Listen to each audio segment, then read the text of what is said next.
എടാ കോപ്പേ, കല്യാണത്തിന് വരാൻ ടിക്കറ്റ് അയച്ചു വന്നിട്ട് എയർപോർട്ട് ലോഞ്ചിൽ അടിച്ച് കിണ്ടിയായി കിടന്ന് ഉറങ്ങി അല്ലടാ. സോറി അളിയ, അത് കോമ്പൻസേറ്റ് ചെയ്യാനല്ലേ ഞാൻ രാവിലെ മുതൽ നിപ്പ് നിൽക്കുന്നേ. രണ്ടുപേരും നിങ്ങളുടെ പെട്ടി സാധനങ്ങളെടുത്ത് ഈ വണ്ടി കയറ്റിക്കോ, നമുക്ക് സ്ഥലം വിടാം.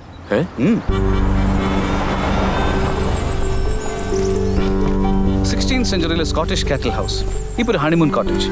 അടുത്ത ഒരാഴ്ചത്തേക്ക് മിസ്റ്റർ ആൻഡ് മിസ്സിസ് പോത്തിന് സ്വന്തം. എങ്ങനെ ഉണ്ടടാ സിറിയക്കിന്റെ വെഡിങ് ഗിഫ്റ്റ്? ഹലോ, അകത്ത് റൂമുണ്ട്.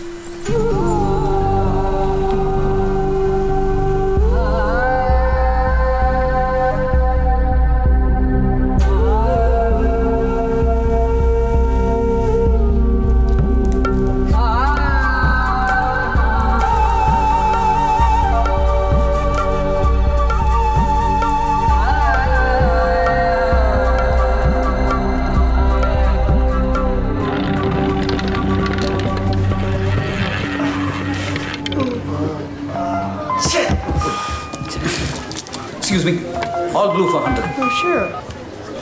എമി, ഞങ്ങള് പുറത്താ. എന്തു പറ്റി?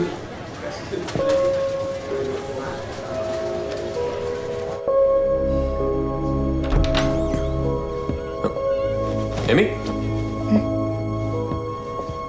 എന്താ എമി, എന്തു പറ്റി?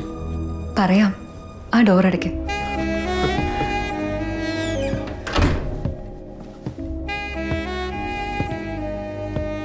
അന്ന് ഞാൻ എന്നോട് പറഞ്ഞില്ലേ, കുറെ കൊല്ലത്തേക്ക് നമുക്കിടെ നമ്മൾ മാത്രം മതി, വേറെ കമ്മിറ്റ്മെന്റ്സ് ഒന്നും വേണ്ടാന്ന്.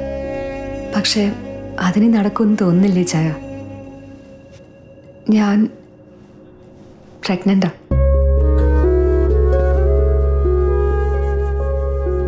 ശരിക്കും? അല്ല, നമ്മളിപ്പോ ഏതായാലും അടുത്ത ആഴ്ച നമ്മൾ നാട്ടിലേക്ക് പോവാണല്ലോ. അതുകൊണ്ട് തൽക്കാലം ഇപ്പൊ ഇതിവിടെ ആരോടും പറയണ്ട. അയ്യോ, എന്റെ ക്ഷീണവും തളർച്ചയൊക്കെ കണ്ട് നിർബന്ധിച്ച് എന്നെ കൊണ്ട് ഈ പ്രഗ്നൻസി ടെസ്റ്റ് ചെയ്യിച്ചതേ അമ്മയും ശ്വേതയും കൂടാ. എന്നിട്ട് അവരത് അറിഞ്ഞോ? അറിയാതെ പിന്നെ?